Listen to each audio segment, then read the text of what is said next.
joining me today. My name is Chai and welcome to my channel. My goal is to empower you to shine your unique light into the world. With that said, let's get started. Yes, hi. Thanks for joining me here, guys. Okay, yes, it is that beautiful time again. Thank you so much for your patience. I did my best to have this come out as soon as possible. Okay, so so basically, I will not be doing a drop-down view because, you know, all the items are pretty straightforward.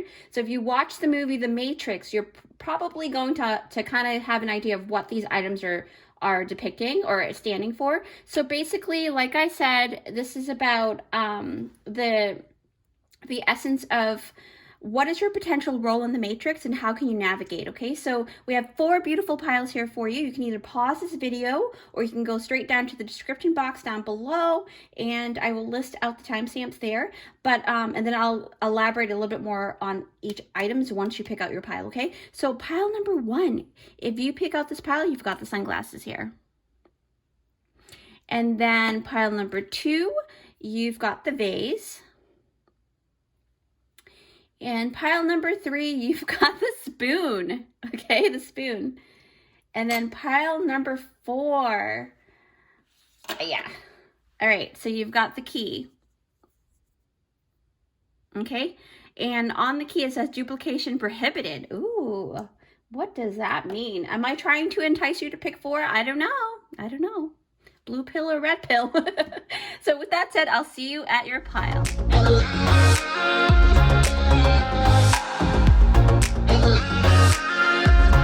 Hi friends, if you picked out this timestamp, it is for group number 1. Yes, hi group 1, thanks for joining me here. All right, so if you did not watch the intro and you went straight down to the drop down, the timestamps, like I normally do, right? Because I'm guilty of that too. But if you didn't watch the intro, this is about what is your potential role in the matrix and how can you navigate, right? This is a spin-off of that beautiful classic movie called The Matrix.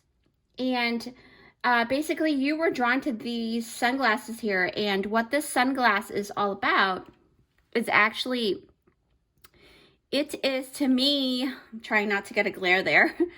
So for me, I feel like this sunglasses represents the character Morpheus, right? He's the one that leads Neo, the main character. He's almost like a guide for Neo. And I really love him so much because I don't know, I feel like I kind of relate to what he likes because according to the Myers-Briggs personality type, he actually falls into the category of ENFJ, right?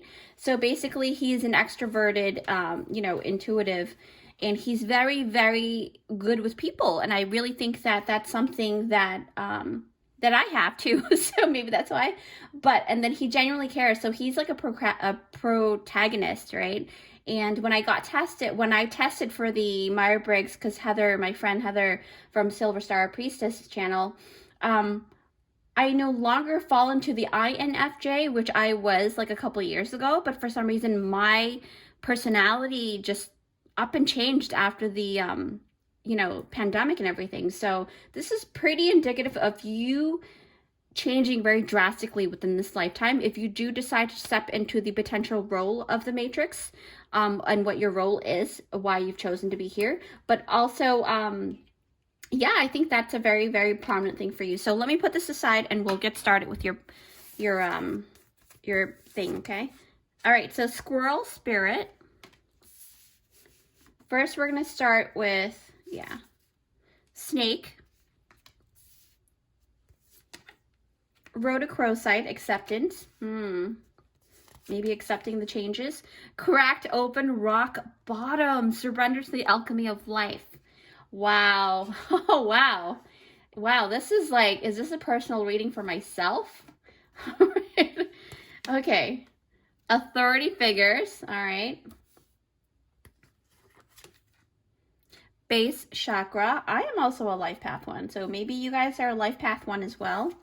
And I believe this is, yeah, this is the 6 of Wands. So we'll put the 6 of Wands here.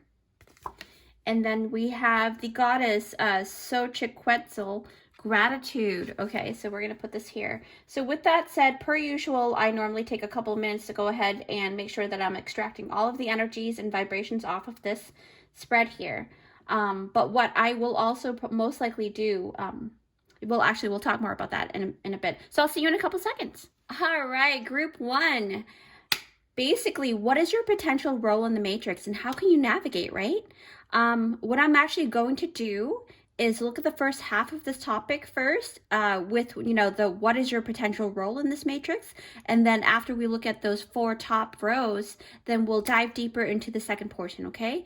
And that portion is which is how can you navigate through the matrix once you step into the role. So now with that, right, I just want to mention that if you had clicked on this video, your soul on some level has already decoded that you may be known as the other kin, which means that your soul originated from somewhere else other than this planet here, okay? So it could be from a different universe, different dimensions, a different planetary system, things like that. So as an other kin soul, you actually have come to a point of awakening. So I believe that everybody in this pile have already come to a point of really understanding that they are not from here and they are here on a mission for some different reasons, okay? And it varies depending on each person because, this is a general reading.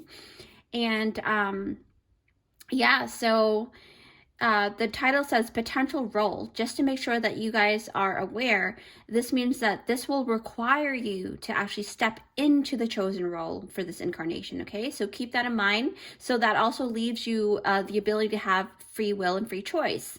So with that said, let's get started, okay? Actually, what I'll do is I'll put these away first and then we'll put that aside and then we'll go and dive deeper. That way it kind of saves us space. So I'll put this aside here and we'll answer the first question, okay? All right, group number 1. Remember, you've got the Morpheus sunglasses, and that's what you picked out. And immediately, for me, I feel like I said how my personality has changed from, just a couple of years ago. I was, when I took the personality test, I matched the INFJ, which is like considered one of the kind of like probably the rarest, but I'm not too sure, but I just know that it's a very introverted, intuitive where the sensory is extra heightened, but you keep to yourself a lot. And you can go ahead and go online and check that out. But I am drawn to the card Cracked Open. All right, so we're gonna dive deeper on this card here.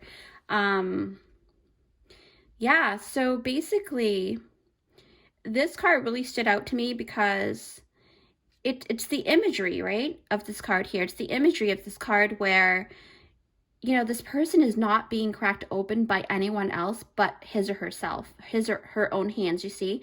So it's a card that symbolizes ultimate surrendering, right?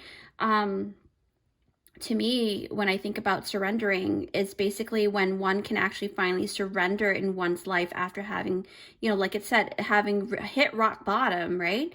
And this environment, more often than not, will actually induce the essence of that beautiful needing to seek something more and letting things go. So surrendering.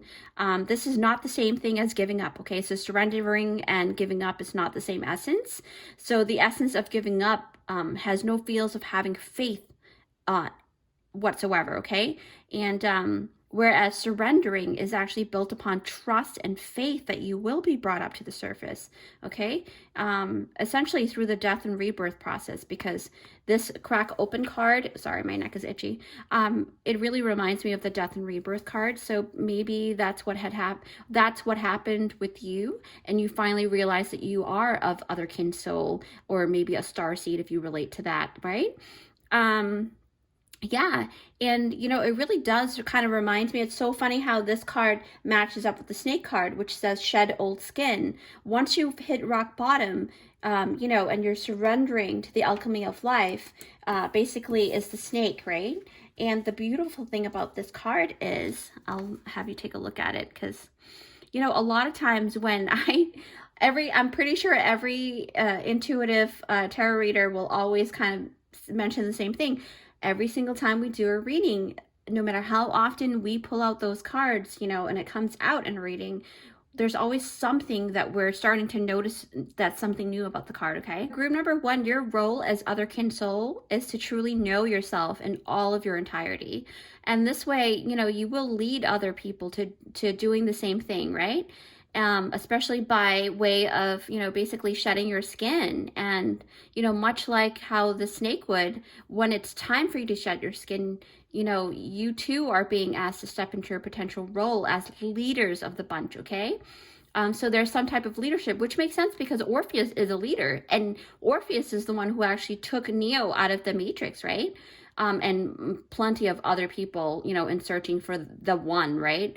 But the thing is, I don't believe that anybody is actually the one. It's actually everybody is the one, because I think that in my personal experience is that we choose, you know, we choose our destiny in a way, in a sense, you know. We can not complete our mission if we don't want to, but why not? So you're already here, you know what I mean? Okay, anyway, so let's be on the more serious side, because this pick a card is not just about, it's about really navigating, right? But first we got to see what kind of role you're stepping into.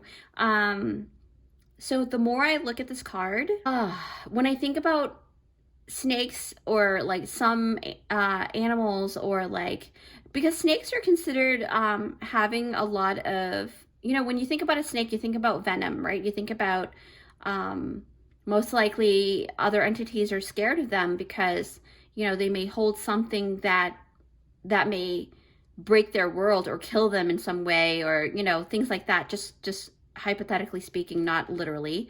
But what I'm trying to say is that there's something about you that actually is needed in the world because you are similar to that snake, right? But the great thing about the potential role that you're going to step into, because if you look at this card here, you know, the vices, because a lot of people want to think about snakes as being something that's not good, you kind of think about the devil energy as well, right? So everyone has their own vices, their own addictions, you know, their own devil energy.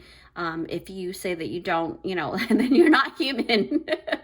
But what I'm trying to say is there's some kind of thing that may have had control over you in the past that you have been able to overcome, which I'm very proud of you for. And if you haven't done that yet, I'm still very proud of you, because you are on the way to freedom, right? To true freedom. And this can come in many different forms too, you know, when it comes to the vices and things like that. Also, trigger warning, I don't want to trigger anybody, but you know, I'm guided to say that the vices that you may have, or addictions, you know, this could range from one extreme to another, because such as for me, I feel like some people really do struggle a lot on their vices. Like for me, I have a coffee addiction, and instant noodles, ramen noodles is my thing. Maybe you guys, you know, maybe some of you have overcome like eating disorder, or is still overcoming the eating disorder, or maybe like you may be addicted to drugs in the past, or maybe trying to come out of it, right? Maybe hopefully this video will kind of help aid you to come out of it, because you have you really are a very special person or people, right?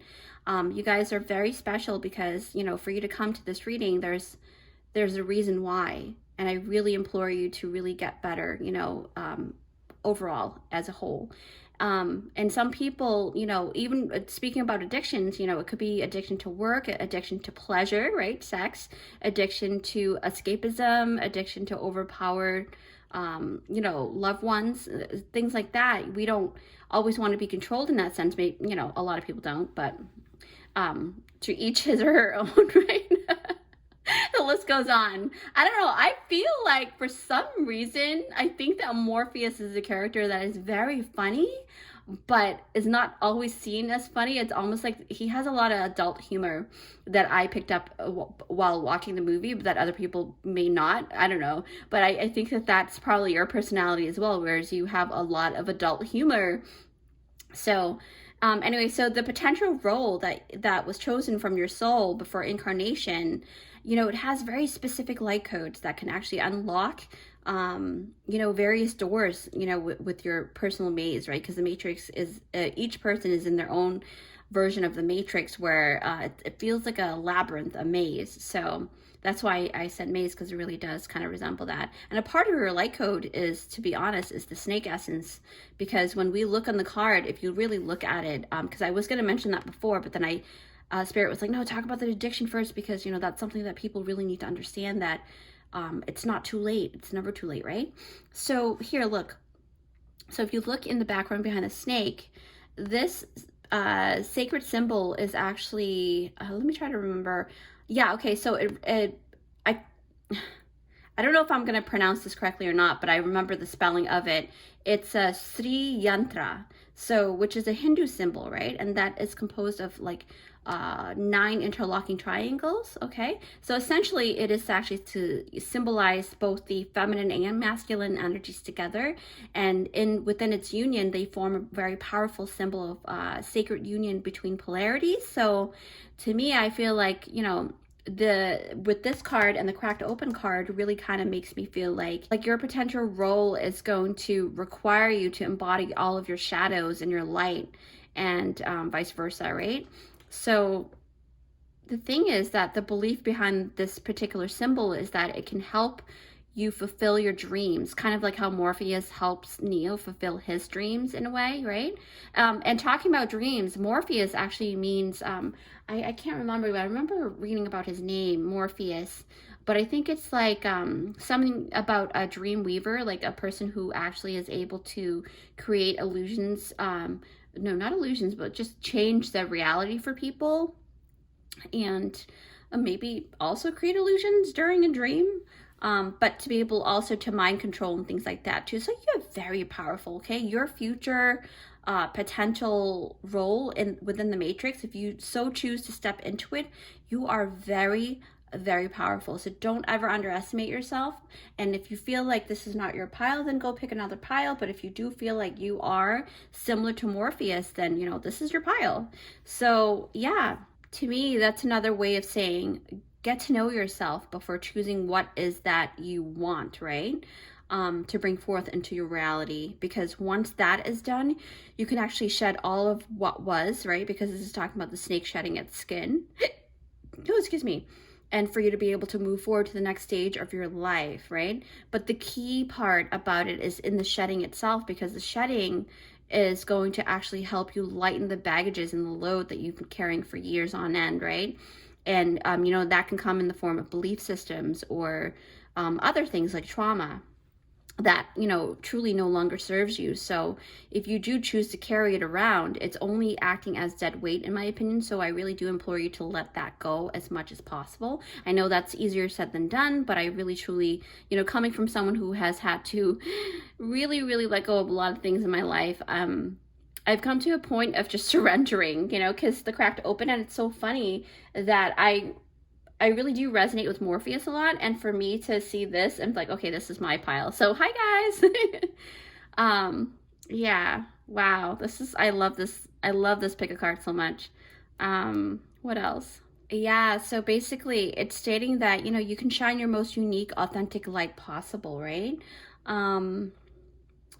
I feel like your role is for you to actually help other people to define who they are and who they want to be. Kind of like how Morpheus helps Neo to determine that for himself, right? Yeah, and of course, you know, because this is a general reading, remember this is going to vary, you know, from one person to the next. So keep that in mind. I implore you to actually take some time to really think about your past, right? Because when I think about the snake, and remember, we're talking about baggages, and then you're wondering what your potential role could be, is that when it comes to all of the things that you've been through, the things that has created trauma wounds within your soul, you know, those are the very things and the very signature trauma that can actually, you know, that you may have chosen as another kin soul, that you had chosen to help heal within this human collective, right? So you'll know what I mean once you put some pen and paper together and then try to see, you know, through a mental exercise, and then write things down in terms of what kind of trauma you've been through, because there's nothing more effective than having it out on paper for you to actually see with your naked eye. Because, you know, abstract thinking isn't always conducive to creating something more solidified. So once you actually, because we do live in a 3D world, so it really does require us to actually take action in a more 3D way, right? What else do I sense? I'm hearing the stone, I'm hearing the rhodochrosite. So for me, this is a stone of acceptance and compassion. It's, to me, it is a sister stone to the malachite stone, because a lot of times they're kind of put together, which can really amplify, very similar traits. But with the rhodochrosite, it's actually tapping into not just the heart chakra, right? It's talking about, it takes compassion to a whole other level when it comes to the heart chakra. So it takes you to the high heart chakra, okay? To me, it represents the pink color in that. So, and of course, the high heart chakra works closely with the goddess Kuan Yin. So for me, I'm very familiar with Kuan Yin. I love her so much. I work with her a lot, and she's known for her ability to actually accept all beings as they are, just like acceptance here, right? It says acceptance. So to me, I feel like Morpheus has that ability, and that's why he's an ENFJ, because very extroverted, very inclusive type of person, and he tries not to judge other people in the way that most other people would. So he's very fair. What else do I sense here? Yeah, so we were talking about, Kuan Yin, right? I really love her so much because she sees other people with through beyond. She sees their soul, she sees beyond their trauma embodiment, right?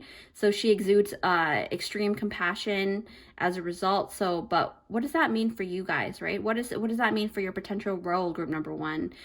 This stone is actually implicating that you are to never really forget that other people are going through things too. And I think that's part of the reason why you also have gone through certain things, and of course correlate that trauma to your own personal story, because everybody here has gone through different things. But I think that with the things that you have gone through, it's going to give you an upper hand in terms of how to propel yourself and embodying yourself and stepping into the potential role, as this guide, right, for society that you are in charge of. Now, this can vary. This could be for OEs, which is the original Earth beings, or it can also be for starseeds. I'm not quite sure yet. I don't see anything that would implicate or indicate any group that you are going to lead. It's just asking for you to be that embodiment, right? And so with that, I'm gonna actually talk about the last card, because which is the squirrel spirit, and then we're going to move on to the second question with the last 4 cards. What do I see here? Okay, I see a lot of acorns, and it's the squirrel's always trying to grab the acorn, right? Because it's always worried about wintertime and trying to make sure that it has enough. So, but I think I'm seeing it a little bit different for this one. I feel like in its gathering of nuts and acorns, it knows that every little acorn makes a difference, right? It makes a difference in its probability of survival during the harsher seasons, the winter seasons. I mean, when you think about acorns, you can think of the acorn as your compassion, because we were talking about Kuan Yin earlier. So the acorns being the amount of compassion that you give to people. So the more you are able to gather compassion for other people, the more likely for you to survive within the matrix, because eventually the tree will be filled with food, right? All of that beautiful hard work that you've been accruing that can basically last you through the harsher weathers. And the matrix is not easy to navigate through, so this is going to be one of the key notes for you guys. So in terms of the potential role regarding this, I feel like you are to actually gather people in terms of their attention, right? Because acorns, and then to think of it as the acorns are, the compassion between the relationship between the 2 different entities, or you and this other person, and then your group as a whole. So yeah, I hope that makes sense. Look that up, number 57, but I'm going to put this away, and then we're going to talk about the other cards. Actually, let's put it to the top so that we have a full view of everything. All right, so the rest of the cards, we've already opened it, so we're going to put this here.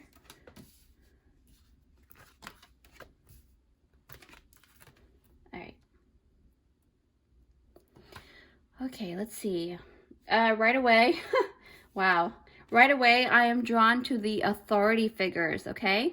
And the question is, how can you navigate within this matrix now that you have decided, if you do decide to step into the potential role of the matrix that you have picked out for yourself as otherkin? So now, authority figures, why am I not surprised to see the authority figures with you guys, right? Because Morpheus is a lot like an authority figure as well. So in the process of knowing your authentic self, especially, and how you shine it, to me, I feel like you will then naturally become, on some level, the authority figure that people need, a leader, okay? There is a huge negative connotation towards this phrase, but, you know, because of all of the different mishaps and, you know, poor leading skills from countless authority, you know, especially within our human collective in the realm of politics, you know, that's another whole story on itself. Like, I don't like to talk about politics, so, but we're not going to dive deeper on that because, you know, it's a controversial topic. But this card is not asking you to navigate in that way, not in the same way that politicians would, right? This is for you to actually think of other roles that may hold the essence of authority to the people that matter to you. You know, who matters to you is basically all up to you too. So you have to decide, and you have to choose to help the people according to how you feel with your heart. Because remember, we're talking about acceptance and rhodochrosite. So whoever you're drawn to, right? And that is how you can kind of filter through and know that that's the person or people or group that you are meant to lead and aid. What else do I sense from this card? Yeah, so basically how to navigate with this one is that you can start making smaller actions that can build a solid path for your group. You know, especially the group that is going to follow you. This is very important because this is a very effective way, in my opinion, to navigate in your matrix. Because, you know, one really effective factor to help in this way is that it really, you know, it allows you to really move that base chakra energy, you know, because I'm looking down, I'm thinking about like leadership, but it has to do with 3D. So you have to create some kind of stability for these people as well. And, you know, this can come in the form of like maybe having a very specific business or company or location to perform the services that you want to offer to this group, right? And that's a really great way to navigate as well. But with the base chakra, you know, the chakra pertains to your relationships too, with the people that you're going to interact with. And especially it's going to tie down and bring it down to solidify with the material world. So this is very crucial, okay, when it comes to navigating for you guys, group one. Yeah, relationships, material goods, things like that, that's very important. But when you do go through that process, you have to come from gratitude, the position of feeling very grateful for the things that you have, right? And grace goes hand in hand with gratitude. I know grace didn't come out here, but, you know, in order to have the Six of Wands, the successful, you know, thing, you have to come from grace. You have to come from gratitude. And, you know, transformation is the key as well, to allow yourself to really be malleable, because sometimes being too rigid can kind of hinder your growth, right? And hinder your space, and you're not going to be able to navigate properly. So what I mean is to really keep an open mind, you know, and to be honest, group one, another really great thing to navigate too is that when you know that you're at the point, that pivotal point of having to shed old skin, is that you know that you're crossing over to the next lily pad, the next space, the next door through the maze that you are, you know, going through. So that's also a keynote that you want to keep in mind, you know, so don't ever give up on something that you truly want, right? And it has to come from the heart. What else do I see here? Yeah, so, you know, the goddess, you know, she is about being grateful for all of the past experience as well, you know, because what that has done is that it's built your wisdom, okay? It's allowed you to become more graceful, more gracious, same word, and yeah, Definitely it has opened a lot of secret doors for you. And a lot of times when you come from this position of this emotion, you will actually be able to see things more clearly and even see secret doors within your maze that you never realized was there, right? So that's very important. But when I think about the Six of Wands, see how she's really happy? But you see how confident he is? So it also will require you to be very confident, because when it talks about the base chakra, it could also talk about fight or flight, right? And knowing when to let go of certain things or certain people, or you know, come back to the issue or the problem later on and not have to rectify it immediately. That's a really great thing about Morpheus, is that he's really good at guiding Neo to do just that as well. And Six of Wands, this is about you creating something that will actually yield recognition. It's going to yield reverence, power. You know, it's the key to making sure that you really will succeed if you just kind of follow these navigation points that I'm mentioning and touching base on, okay? So again, you know, it takes me back to the gratitude. And also maybe another way also is to work with this goddess here, you know. What if you got to lose? She's going to help you, you know what I mean? This is about you creating that or stepping into your destiny, stepping into your potential role the way that you're meant to step into. So, you know, go, but don't forget that, you know, always have grace, always have gratitude, always have compassion, right? And lead with your heart. So with that said, group 1, I really hope that was really informative and helpful. Thank you guys so much for joining me here today. I really loved doing this reading because I really love the movie. And if you find value in this video, please hit that like button down below and consider subscribing to our beautiful family here at Luminous by Chai's channel. And I would love, love, love to have you guys here as part of our vibrant and thriving family. And if you'd like to treat me to a coffee, feel free to hit that super thanks button down below. It is YouTube's new feature for content creators, and it's always appreciated from the deepest depth of my heart, okay? With that said, I'll see you in my next one.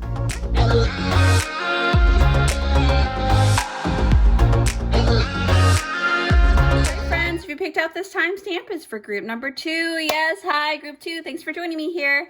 All right, so I am so excited. I feel so cool doing this. It's so funny. I'm like stumbling over my words. Maybe you are the type to kind of stumble over your words a lot, so maybe I'm feeling you. But either way, you have chosen this pile, right? And so basically the title is, what is your potential role in the Matrix and how can you navigate, okay?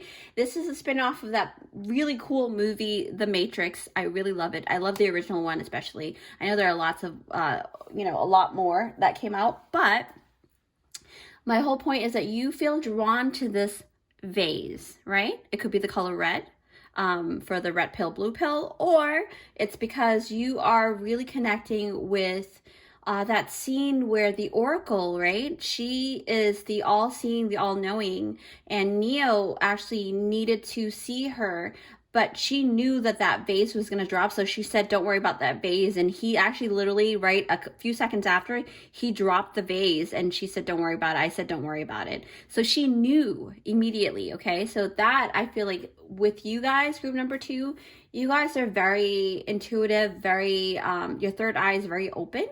So with that said, what is your potential role in the Matrix and how can you navigate, right? So let's put this aside. All right. So, I mean, first off, for you guys to have come to this particular pick a card, somewhere within your soul, you have decoded that you are of other kin, right? Which means a soul that originates from some other dimension or space or planetary system, right? I want to emphasize the word potential also, because what this means is that you have a choice to step into the role that your inner other kin soul has chosen for you to play out in this matrix. All right, pile 2. So let's get started and open your cards. So you've got the Vulture Spirit. You've got the Great Teacher. You've got Malachite. That's funny. I just mentioned Malachite in the other. Maybe if you feel drawn to pile 1, maybe you want to check out pile 1 as well, because I did kind of mention Malachite in that one, because there is a stone that is a sister stone to Malachite. Forge, don't follow. This is telling me that there's more maybe your potential role also is connected to another person. You may be considered a power couple or a power business people, owners together, partnership. Heart chakra. Wow, that really correlates with the malachite. Biblical.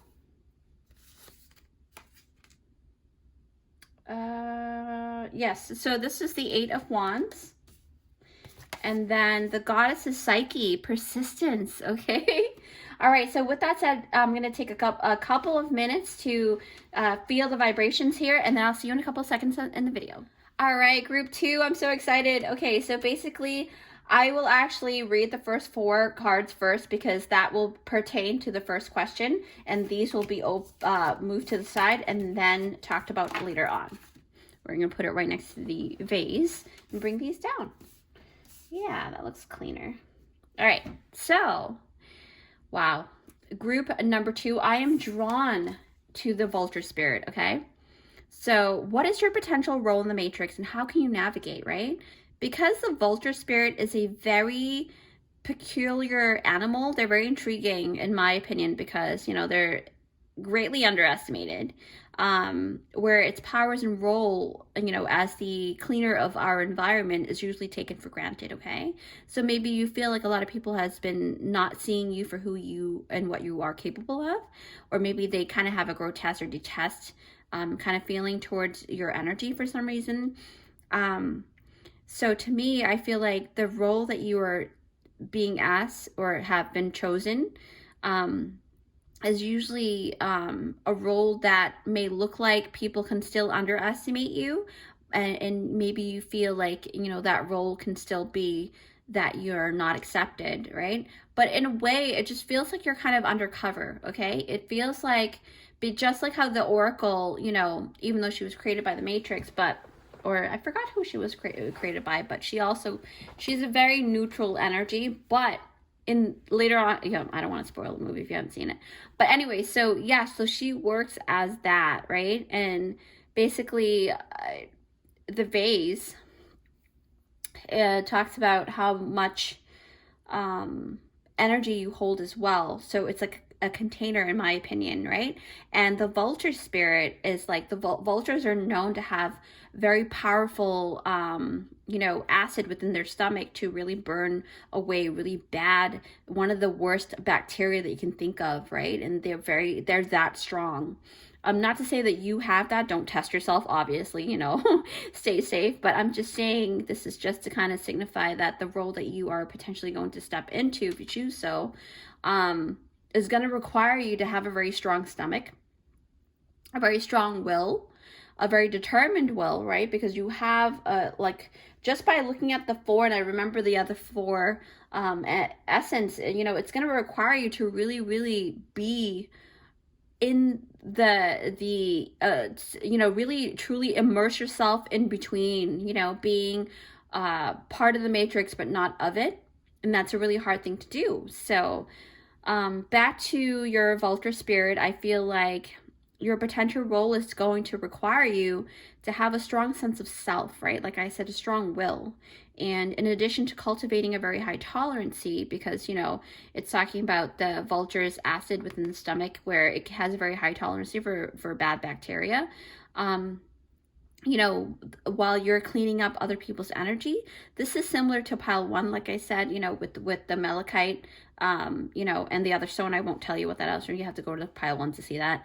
But with this, it feels like, even though they seem very similar, with the malachite, they seem similar to the other stone that I told you about, but I think that the energy is talking about having harmony, or maybe even though they would be neighboring one another as well, as we all know, especially when it comes to real life, just like how neighborhoods can change atmosphere by just a mere line of streets, right? You just cross the street and it's a totally different kind of environment, and I'm pretty sure you guys know what I'm talking about.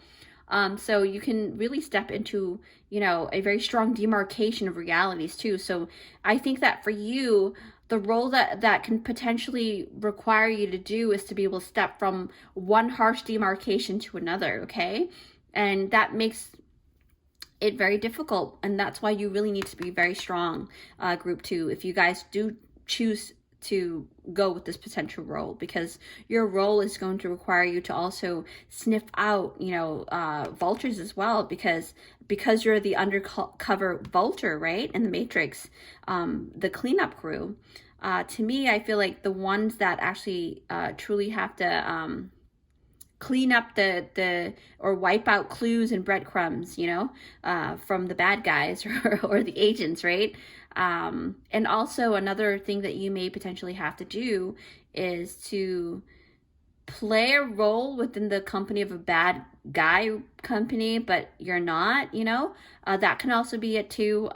There's just a whole lot. If you know the hidden messages of what I'm talking about, then when you know.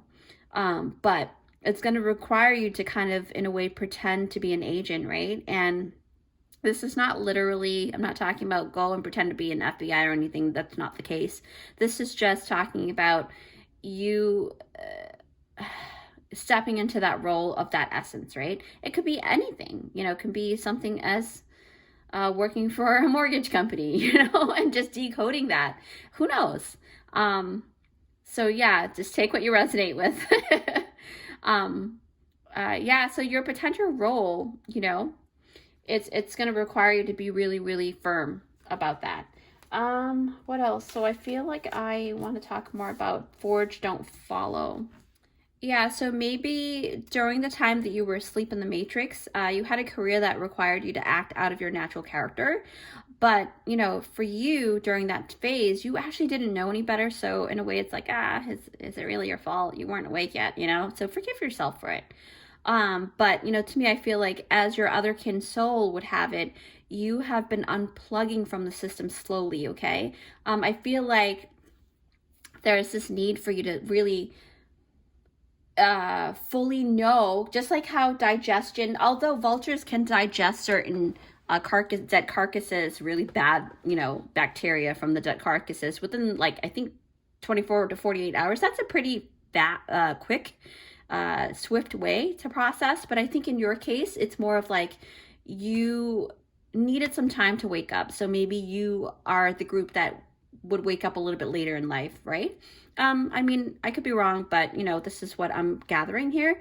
And I feel like, but there's this essence of you kind of having an idea that you are the oracle in a way, like, because for me, I feel like if I were to pick this pile, I would still be like, oh yeah, because there was a time in my life when I was younger, my third eye was totally open. Something happened, closed my third eye, and then later in my 20s, my third eye opened again. So this is like this fluctuation of like awareness opening or falling back asleep and then waking up again.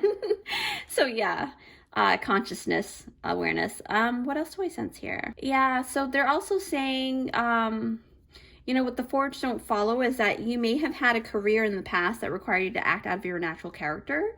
But so what is being asked for you guys now is that you must replug yourself back into the Matrix, but in a very different way. Like I said, kind of be in the Matrix, but not of it. The difference would be that you are now operating with self-awareness and awareness of what is truly behind the veil, and going from the heart as well, because healing from the heart is very important for you guys, because you got the Malachite stone. What else? Yeah, so basically your role, it's this kind of consciousness that you will actually embody the essence of, the vulture, right? But it's almost like this badass vulture who's like, here, I'm an agent, but I'm not an agent, That's pretty cool. I really like that for you guys. But to me, I feel like with this card, it's also talking about going about it in a different way. Very unorthodox, very non-traditional. Yeah. It speaks of you taking a bigger role into the role of teaching as well, because you have the great teacher, right? You have that essence of like, I have so much to pass on to other people. Yeah, you've learned a lot. In terms of that, it's about you're going to have your own way, and you're going to know how to do it later on when you do step in fully. But this pile for sure, I know that you can't, even though it looks like you're half and half, like your energy is always kind of swinging back and forth, matrix out of matrix, matrix out of matrix. But to other people, that's what it looks like. but you're like, you're Neo. You're definitely Neo, or maybe I should say Oracle. You're the Oracle, right? Because she has access to all worlds. So, I mean, they all do, but you know what I mean. What else? Yeah, it's going to be a really tough road, but rest assured that you are going to be supported by the universe and your spirit team. Because, it can also speak of doing one of the difficult things too, because a lot of people don't want to be involved with government work or anything like that, especially going against the big kahuna. Like, who wants to do that, right? But I have a feeling like you guys are very brave, okay? You guys are badass with the vulture spirit. So I feel like you guys can take this on. When I say guys, it's just a, term of, just for the sake of the reading, but I'm just reading energy. So no gender specific, just want to mention that. Just in case you are new to my channel, welcome. What else? Yeah. So when I'm looking here, I feel like with this card too, it's about, I was going to say it's about you exposing or rectifying certain parties that has really operated in a very dishonest or less integrity kind of way, under wraps, right? They will kind of put their best foot forward in the public eye, but behind closed doors, who knows what they're operating. So of course, as always, take what you resonate with. Of course, your safety is always the priority, so just stay safe whatever you choose to do, okay? So it's your prerogative, your choice. So never do anything that can put you in harm's way, all right? And spirit is, only speaking to those who have already stepped into that kind of role already. I have a feeling some of you guys may have come from that position in, that behind that big, Fortune 500 companies that are responsible, and even the 1%, maybe the 1% of the elite companies that, have control over the world right now. Who knows? Anybody could be watching this. So for me, I take it as validation for, for you guys to really know that your path is supported and that it's not going to be easy, but, it's going to be worth your while, because, when I think about the great teacher, with the flower of life grid here, and then you've got peace. So you may also be, and learn from spiritual experiences. So you may also be a person who's striving to find peace. So within the role, eventually you will find peace, but in order to make peace with reality, there's something that will be required of you, okay? Because the great teacher is the potential role that, your other kin soul have chosen. And it's not an easy role. None of these piles are, to be honest, okay? Because you're talking about like matrix here. The matrix is, programmed to have a lot of things that you have to overcome naturally, right? It's very rare that you would have an easy life. So, I think that your potential role holds a very high status too, because, this kind of reminds me of Jesus. I mean, I'm not religious, but I feel like, the essence of Jesus Christ consciousness is also being pushed at the forefront for you guys. This is not about religion. This is about spirituality. And Jesus, in my opinion, was an ascended master, right? So maybe it is going to require you to step into the role of being an ascended master. But this also talks about how much knowledge you may have already within your head, right? So with that, like I said, it's going to require you to, you may, it's a very high status, even in the spiritual realm. So it's going to require you to have a lot of stamina to withstand the, the poisons of life, right? For example, you may become a very important influencer to society here in the human collective. And during your journey, Spirit is asking for you to never be coaxed or lured by poisons that's hidden within what looks like a clean drinking water, okay? And that's very important. I don't know why that came to my head.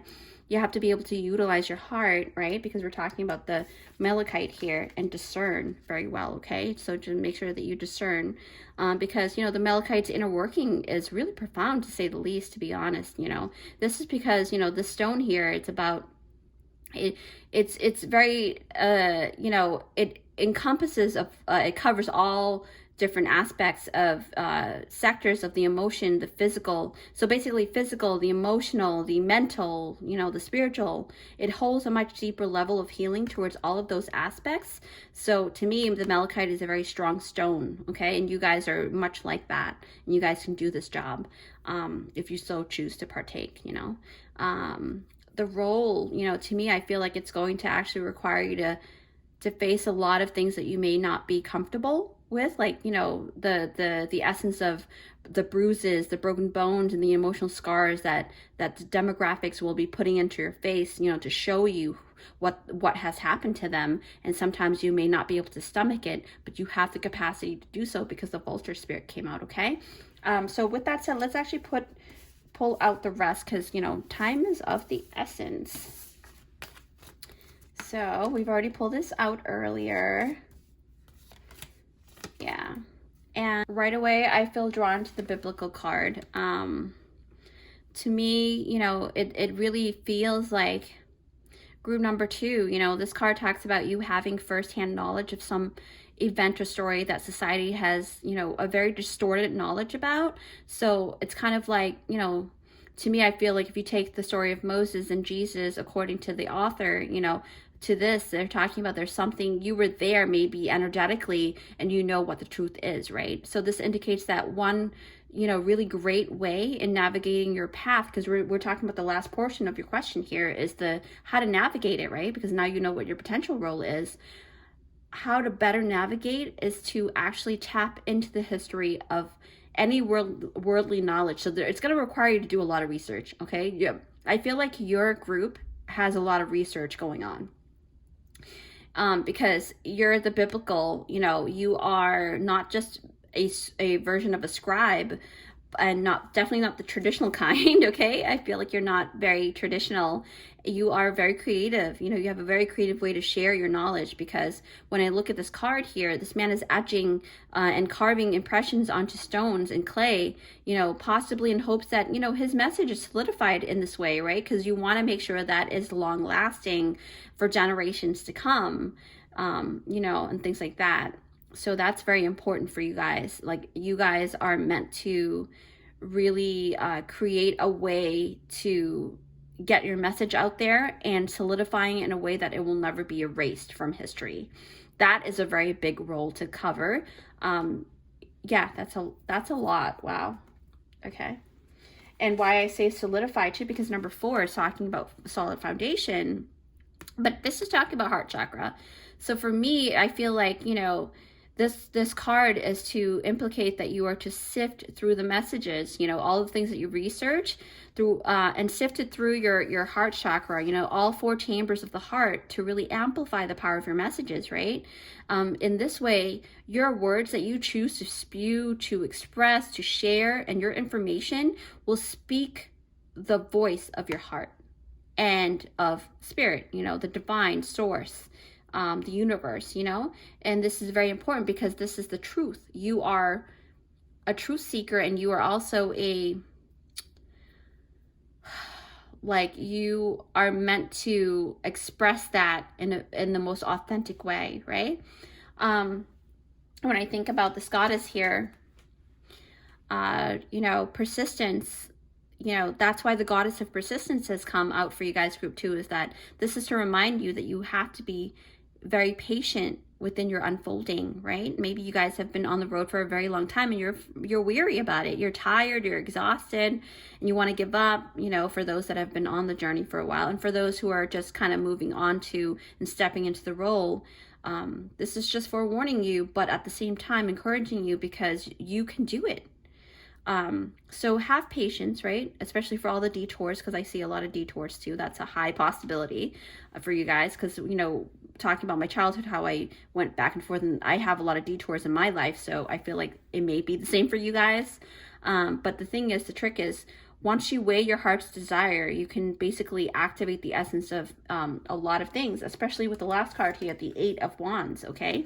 This is a very quick energy here. A very great way to navigate is utilizing this energy, because the wands is a fire energy. So you may be also a fire sign, because I feel like a lot of, even though, you know, There are other energies here, but I feel like your energy is like you have to have that moxie, that bravery, that skill, right? So I feel like maybe you guys have a very strong fire energy within you, which is a very fast-paced energy. But with any fast-paced energy, you will need some kind of tray container, right? A container just like this vase here. Like I said, you know, it's very important that you do have that kind of boundary for yourself too, because, you know, a fire left unkept or unmonitored, you can burn the forest down, you know, and that you don't want that, right? So in order to slow it down, like I said, and not to burn out, right? Not to utilize too much energy when you don't really need to, because the tray container is going to create a source in which you can actually build your passion and your desire to actually heighten to a point where you have no choice but to actualize it, right? To actualize the passion and the desire that you have. And when I think about this card, the Eight of Wands, I think about, I don't know, I just feel like it kind of represents that. And then for me with the vase, you know, it talks about like, just like cooking, okay? Because we're talking about fire, and I always think about cooking because I'm a foodie. So cooking, you need pots and pans, you need instruments and material and something to contain, you know, things like that. So basically cooking, you know, pots and pans, it's saying that in order for you to actually create better food, right, you have to have this material to create, so that you can kind of temper the heat that you put into that cooking process and making the food taste better. You know, one important thing, very important thing to how to navigate too is and it's a very difficult path. I do get it, you know, especially with cooking. And to be honest, I really don't like cooking, but cooking is something that a lot of people need to do, right? So if you choose to partake the path of becoming a great teacher, slow cooking your meals, right, and giving it to your students, you have to be able to do it with love and from the best intention and the best, you know, because the great saying about having the best foods, especially foods that taste really great, is that saying, you know, food always tastes better when made with love, right? It's the same essence. So for you, I think how to navigate to your potential role is, you know, get to the point of decoding and rewriting legendary stories, because I think you are here, you're meant to decode, you're meant to rewrite things for society to understand what truth is, okay? And like I said before, it's going to require bravery, it's going to require moxie, it's going to require huge skill and huge heart. So with that said, thank you guys so much for joining me here today. And if you find value in this video, please hit that like button and consider subscribing to our family here. And if you guys have already subscribed, thank you so much. I love you guys so much. I would love to have, you know, all the new people as well to come join our family here. And if you would like to treat me to a coffee, feel free to hit that super thanks button down below. It is YouTube's new feature for content creators, and it's always appreciated. Okay, guys? With that said, I'll see you in my next one. Bye.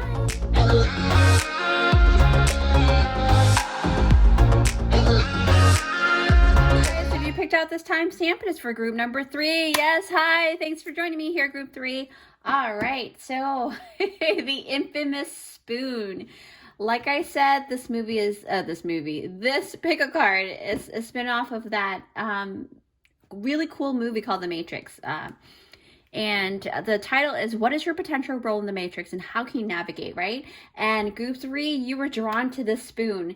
If you remember that movie, this spoon actually reminds me of that scene. It's part of the reason why I chose the spoon, is because it reminds me of the scene where Neo, the main character, wanted to meet the Oracle, right? The all-knowing, the all-seeing lady. And she actually was training a bunch of kids in there, and one of the little boy, I believe it was a boy character, he said he was bending the spoon, and Neil was like, how did you do that, or something like that. And then he said, well, the trick is to get yourself out of the illusion, because technically you're not trying to bend the spoon, because the spoon doesn't exist. There is no spoon. Okay, so in that way, I feel like you guys you have a very different kind of mindset.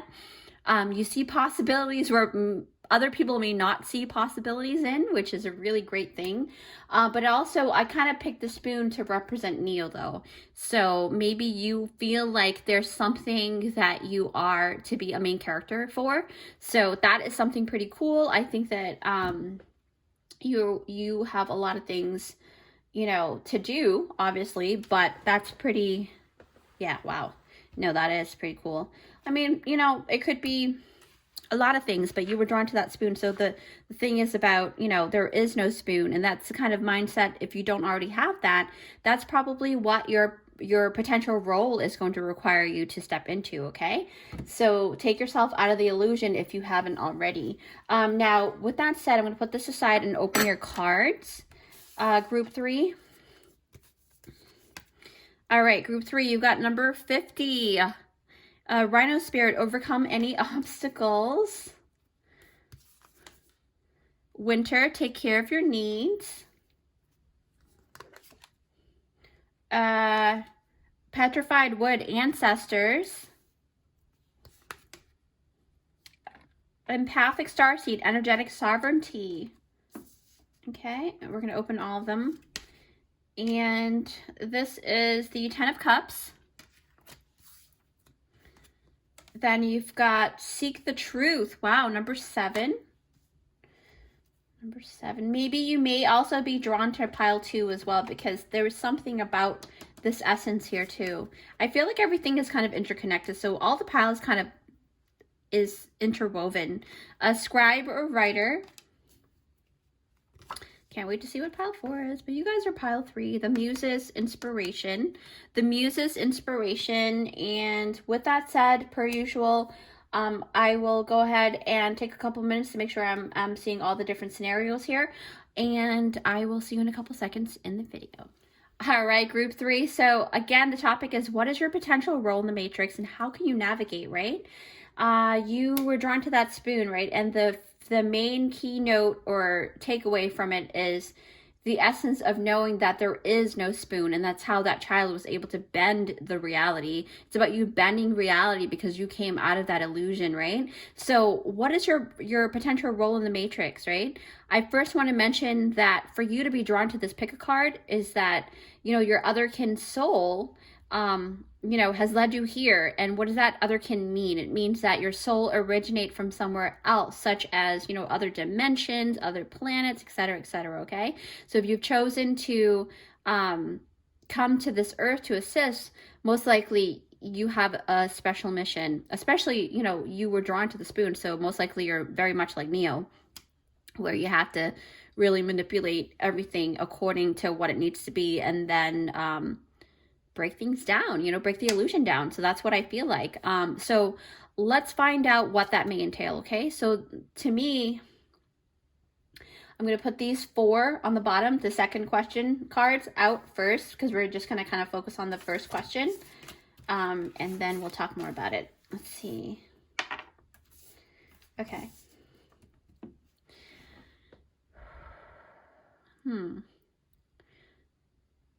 All right.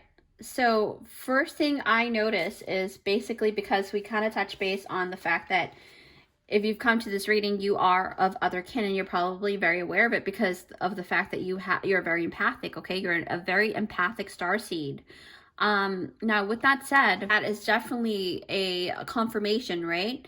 But this is also another big indicator that, you know, your natural ability to feel other people through your own body is very strong, okay? So the potential that I feel you may opt to step into is that you are to be that person that acts as a mirror, because I do see a mirror here as well. A mirror to those who are, you know, really, when they're in your presence, they're here asking for your help. So to me, I feel like mirroring can can come in various ways, right? It can come in the form of mimicry, right? Mimicking the energy that you see in front of you, or it can come in showcasing, you know, other people's insecurities, like this mirror here, right? They can see themselves for who they are at that moment. It can come from, you know, just being honest, right? Utilizing words and expressing words of honesty. That's even if it's the hardest truth that you have to say about a person. Obviously, don't go hurting other people's feelings. That's not what I'm saying. Take what you resonate with, of course, but, you know, be nice about it, be tactful about it, be honest about it, though. The key point is that being honest, so that people can really take a look at themselves and see where they need to improve on, right? Especially with yourself as well, but you got to do it from your heart. Okay. What else? Yeah, it's, you know, the thing is, what I think that's really important about your potential role is that you have to be able to discern, okay? The potential role is going to require you to have the ability to discern what's right, what's good, what's not good, you know, things like that for yourself first before you can do it for other people. That's the first key, right? Yeah, I feel like Spirit is saying that, you know, you have to really know what is your energy, because over here, the empathic one, it says here, energetic sovereignty, absorbing what's not yours. So if you sometimes you have to understand that some feelings will subside because those feelings are not yours to be had or to rectify or to solve. If they do subside on their own, most likely it's not yours.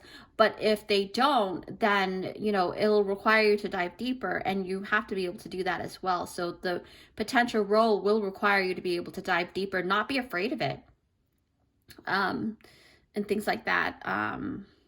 What else do I pick up? In my mind's eye, I really see the word allocator, or like, you know, how do I express allocator? What is it? Like an organizer, right? An organizer of society in a sense, because the potential role that it's going to require you to actually have this sensory, you know, of being able to compartmentalize things and put people in certain categories and then go from there, because, you know, the role is going to require you to have, you know, this ability to navigate in this way. But this is talking about the first question, your potential role. So that ties into the next portion too.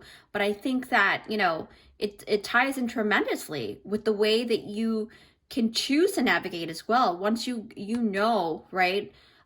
Because everybody, it's almost like being a teacher and teaching a child according to the ability of their capability of learning, right? So that's very important. I think that you would be able to do that once you choose to step in. Like, your spiritual ability will kind of be very heightened because of your empathic ability.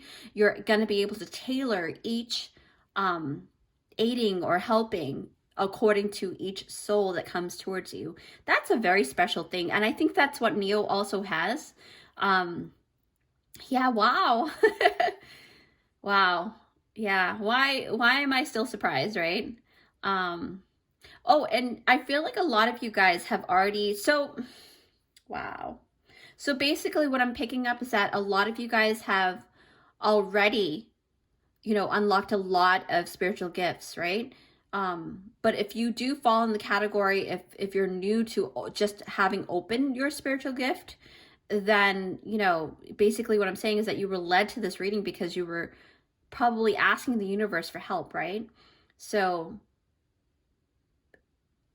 to help other people is to help yourself, to help hone your gifts. So don't be afraid of your gifts.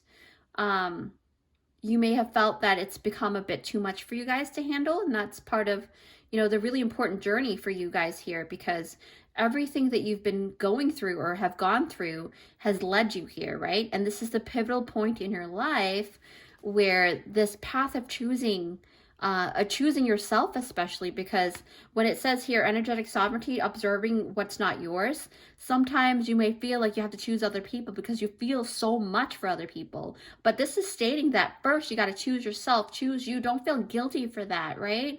And I have this type of conversation with my friends all the time, because I feel like sometimes you know, maybe through upbringing or conditioning, we always kind of feel obligated or maybe conditioned to feeling like we must be humble because of this or that, or we must be, you know, empathetic. Sometimes you don't always have to see empathy in that way. Like, empathy and enabling are two totally different entities, okay? Like, that's the thing. Like, I think that a lot of empathics or empathic starseeds or empaths, we sometimes get that distorted, the meaning between, you know, helping versus enabling, right? Feeling empathic, and it's a fine line. It's a fine line, and it's going to require you to be able to see that demarcation, right? What else do I sense? Yeah, so what I'm also sensing is that channeling and cultivation of spiritual abilities is part of your potential role, because of this card coming out. So it really tells me that the essence of you cultivating and really really honing in on your skill is part of your destiny, right? So to know that you're on the right path too, you know, taking it to the second question, it's to know that you are working on, as long as you're working on honing your skills and getting better at it, that's already something that you are accomplishing. And don't ever feel like if you choose not to accomplish something, know that in itself, just you existing as you is already work, because the way that your energy comes out, it's like, if you want to correlate it to Neo being the chosen one, it's like that, right? Even though I don't really believe in chosen ones as being one person, it's like everybody, because we all choose. And then, yeah, wow, okay. So with this, and then I think about the wolf spirit, because I was thinking about absorbing what's not yours. Take care of your needs, right? Take care, winter. This card, you know, it's really about you taking care of your own personal needs despite your ability to actually feel other people with this other card. So group number 2, I know that as many other people who has walked similar path, you know, in the empathic manner, it's going to require, you know, it's basically what it's asking you for the potential role is that it's going to require you to see your own worth, okay? It's going to require you to be honest with the people in your life, because I'm saying this with conviction, because I in the past, I had a habit, and maybe I still do a little bit now to a certain level, but I encourage you to really pick yourself first, and then you can help other people. And this card of winter, it takes me to thinking about, you know, especially with your monetary savings and things like that, you know, it can talk about that too, but it can also talk about energetic wealth, right? And this is where society has it all backwards, in my opinion, because, you know, most of our members in human society, we value material wealth and anything that relates to this kind of currency, because you know, the matrix has created, you know, especially with all of the energy that has been put into that notion of having material wealth being the priority now, you know, and not our health. So this is due to you know, a lot of different upbringings from a lot of different people, right? The mental and social upbringing, when I think about that, because these things were created by the forefathers of society, you know, the elite society when time first began, you know, even during the age of bartering goods in trades and services. If you go further down the line, you know, we're not talking about Egyptian times, not way back then. Well, yeah, way back then too, but I'm talking, because when I think about bartering goods, how things were operating even then, you know, it was still not entirely giving justice to our true value and putting value on the things that we own, right? So when you think about that, you know, which is basically our energy, you know, because the things that we obtained is part of our energy, because we put energy forth into obtaining those things, you know. When I think about the ethereal essence of vibration, you know, that's represented behind the veil, you know, our energy source should be the one that is the priority, the thing that is seen as high commodity, high currency, very valuable. But, you know, unfortunately, you know, due to everything that's been kind of put in front of us, you know, with a veil, we see things very distortedly. So I think that's why you pick the spoon, because it kind of represents the value is not there if you can just understand that value is where you place it, right? Even taking it back to the bartering times, value is where you place the value at. And meaning, things have meaning only because you attach meaning to it. And the spoon, you know, is to represent that illusion, okay? And that illusion of us putting value onto something that isn't really there. So your potential role, group 3, is to break down the Maya, the illusion of the world. Okay, that's a really big role. I hope you guys are ready. Whoa, my gosh. Goosebumps. Oh, wow. Wow. I can't stop smiling. Yeah, wow. So basically your potential role in this matrix during this lifetime, if you so choose, right? It's one of nobility, it's one of status. It has integrity, it has leaving a legacy, right? Because I see something that you know, because when I think about ancestors, the word ancestor kind of takes you backwards, but then you also feel like, wow, there's a legacy there. But actually, let me talk about petrified wood now, since we touch base on it. Yeah, wow, look at that. So pretty. I have never seen a petrified wood in real life yet, but I've seen it on video. It's very pretty. So, okay, so basically, what does this mean, right? What does this mean for you guys? And what does it mean to be petrified, right? So for me, let's clarify that a little bit before we move forward. So what this petrified wood is all about is that this is when like certain organic matter, right, has been changed into a stony substance, right? It kind of reminds me of when the genetic chemical makeup has been altered in a way that it leaves it, you know, the formation in suspension, which actually allows it to transform into a stone, kind of like fossilization, you know, fossils. So that kind of reminds me of that. And what that means pertaining to the role that you may be required to step in is that your potential role can actually stop other people in their tracks. Because you are to encourage or maybe to nudge or push them to truly see themselves in the way that they truly are. Because I think about the mirror again, right? What else? Yeah, it's about you.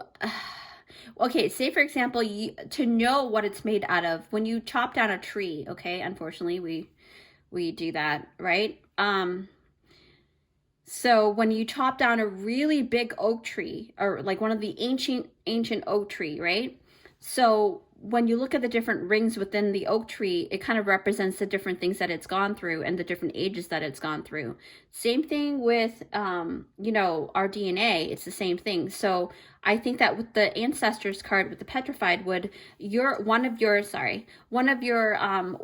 what potential thing that, well, not potential, if you do step into the potential role, what it may require you to do is to dig deeper within your lineage and other people's lineage in order to help them to gain more knowledge about themselves so that they can choose themselves, because there's some kind of karmic tie or karmic belief system that is, you know, unfortunately with certain ancestors and culture, you know, because of the certain things that happen in their culture, and each culture has different, you know, tumultuous energy that has been created by karma and created by a lot of mistreatment and things like that. So I feel like with every single culture, and, you know, that's not to say that certain cultures has gone through more, because yes, it's true, the level of trauma, you know, so, but that's a whole nother topic.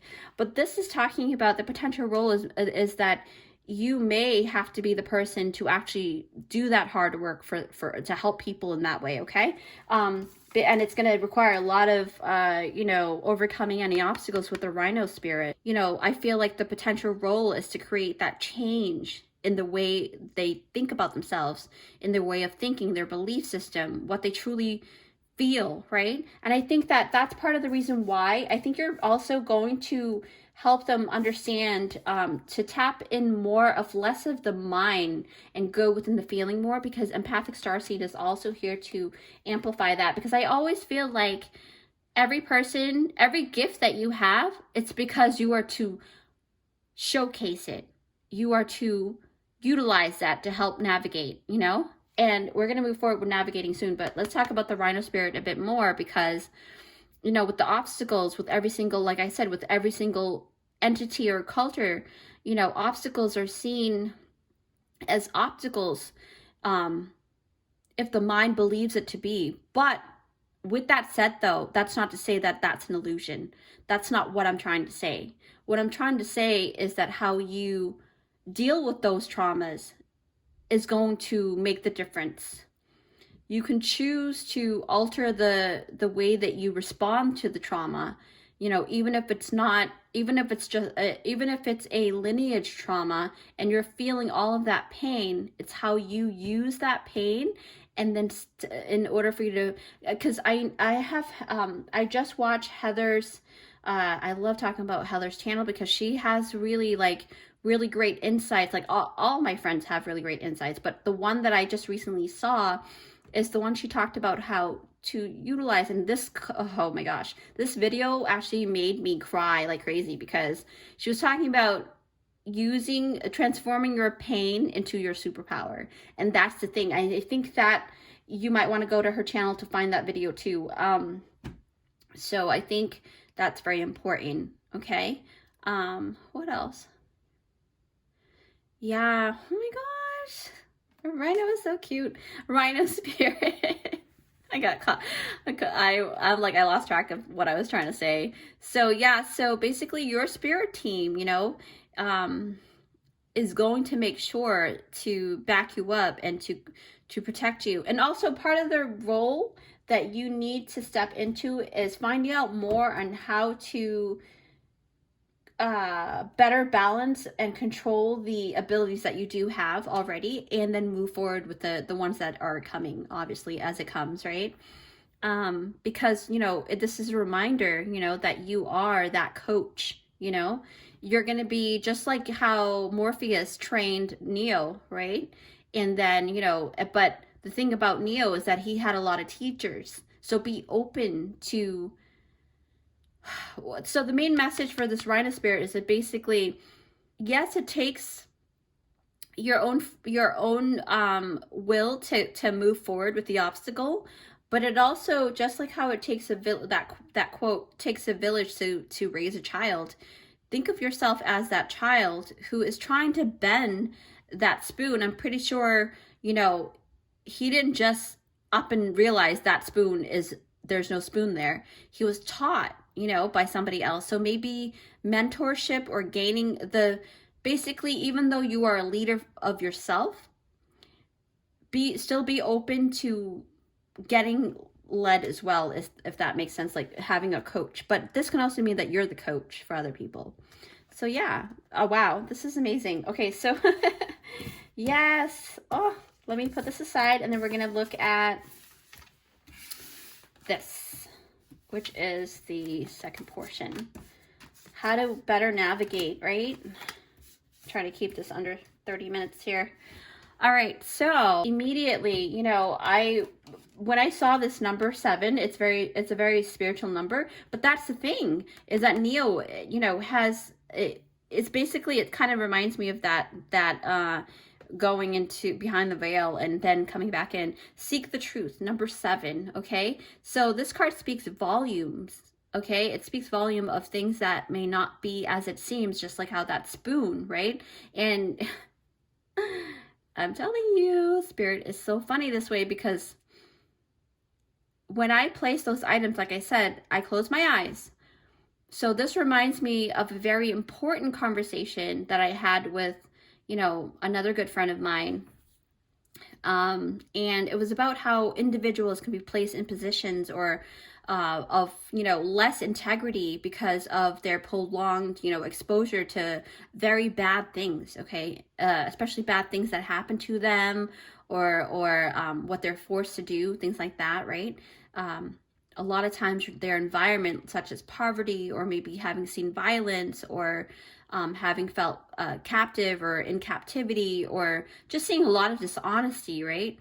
There's a lot of things when it comes to that. There's just so on and so forth. There's just so much to deal with the you know, turmoil within the human collective. So what I feel is that your environment plays a very major role in your upbringing. Okay, so I feel like when I look at this card, well, when let's backtrack. So when I think about your upbringing, such as things that you have access to or may not have access to, according to what you're exposed and what has customized your upbringing, right? Your truth may have been distorted in the past, just like for other people as well, you know? And like a person's mindset, for an example, you know, a person who has been encouraged to flourish, right? And, you know, their childhood, they may have a role model. Like I said, you know, this really does tie into the role model thing that I talked about earlier with the other portion of the question. You know, if you are the people that have been really lucky to have some kind of flourishing from other people, right? Encouragement, chances are you will thrive as an adult because, you know, you have had that kind of loving support. And then on the opposite spectrum of that is that, you know, a person who's always been kind of like put down or let down most of their childhood, it is highly improbable, you know, or I mean, they can still do it, but the chances of them going far into really having a really great adulthood is very slim. Okay, so what is the message in this, right? It's basically, I was trying to express that you don't know where this person has come from. If you're going back to talking about people who have acted out of not having integrity behind their actions, or doing really bad things, or stealing, or things like that, or cheating, not to justify their actions, because that's something that they have to take on for themselves and to take onus of it. Yes, I totally encourage that. But we also want to come from within our hearts to see, okay, blaming and pointing fingers is not going to solve anything. So just like Neo has to solve the issues of the Matrix, he's not going to blame somebody in the Matrix and say, hey, you're really stupid. Like, why did you do that? Or like, you know, because this person is asleep. So in a way, if they have a poor upbringing, it's not really, you can't really fault them. But at the same time, what you can teach them is to take onus of what they have done so that they can become a better entity or energy, right? So the thing is, that's why seek the truth is very important. It's also a message of not having preconceived notions of a person, especially by visual or stories that you've heard of other people. I can't, gosh, like there's so many people out there that talk about each other in a very poor way.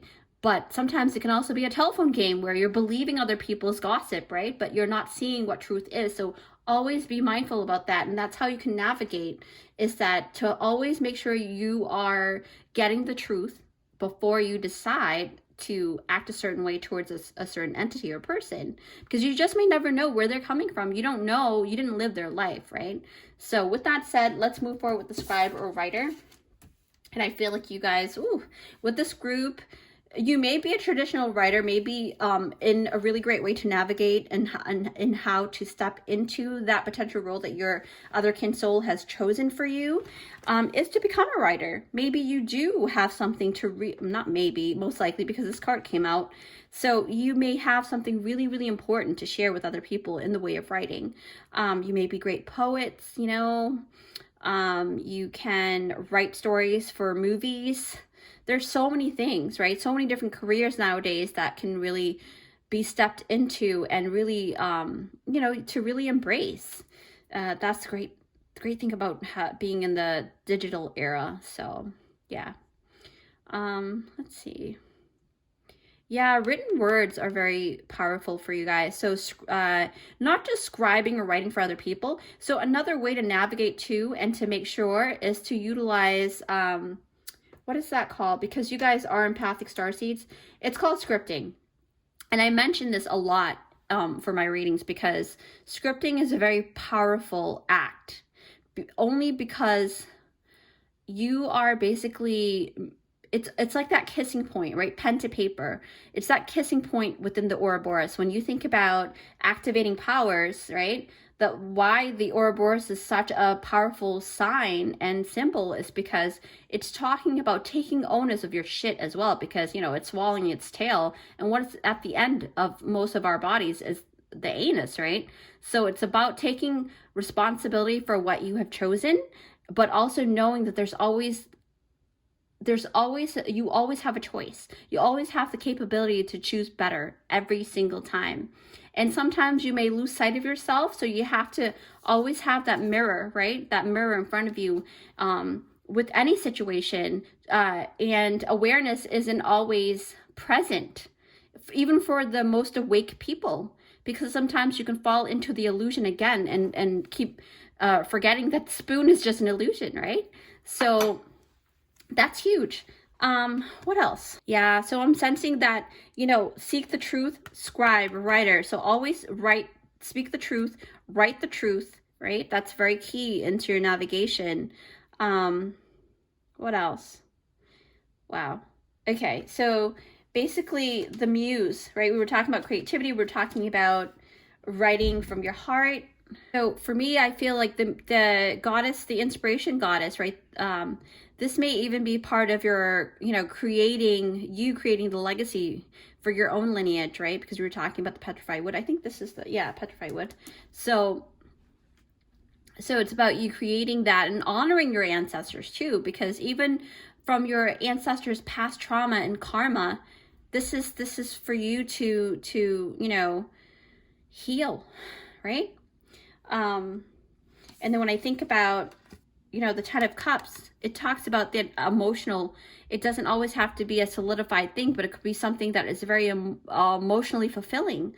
This potential role, in especially if you stick to the things that I talked about, can really create the emotional fulfilling thing for you. Like you can feel like, okay, as long as you keep yourself just and in the proper space, right? Balancing and alchemizing yourself in a proper way and honoring all parts of you, right? You're going to be able to tap into the 10 of Cups, all right? Everyone deserves a chance at true happiness. That's my true belief. But I know it's harder for some people to swallow that pill, but, you know, essentially, even though we may do different things, and sometimes, you know, some are a lot more or has more darker or shadowy things within their soul, but as long as they can come out of that, you know, I always feel like at least give them one chance, right? But you don't have to. I mean, some people are lost causes, but that's up to you. That's the great thing about having your own mind, is that you can decide for yourself. And the trick is to know what that means for you guys, right? Per each individual that you do end up helping. You know, this is going to be challenging for sure. But, you know, with that said, I really enjoy doing a reading. Thank you guys so much for joining me here today. And if you find value in this video, please hit that like button down below. And I would love to have you guys here as part of our thriving and very vibrant family here.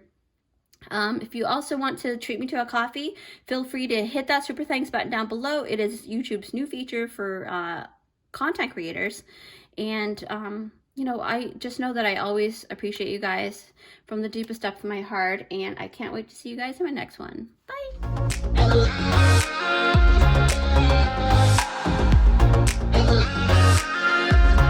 Hi guys, if you picked out this timestamp, it is for group number 4. Yes, hi group 4. Thanks for joining me here. All right, so you guys, the topic is, what is your potential role in the Matrix and how can you navigate, right? So again, if you picked out other, if you've seen the intro, this is based off of that movie, The Matrix, but in, you know, my own little spin-off.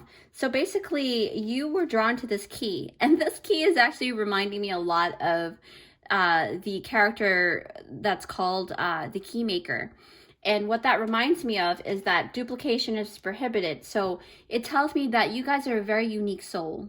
Okay, you guys have like, and when I say guys, it can pertain to whatever gender that you correlate to or non-gender. So take what you resonate with. It's just an expression of energy. So with this, I feel like you guys are very,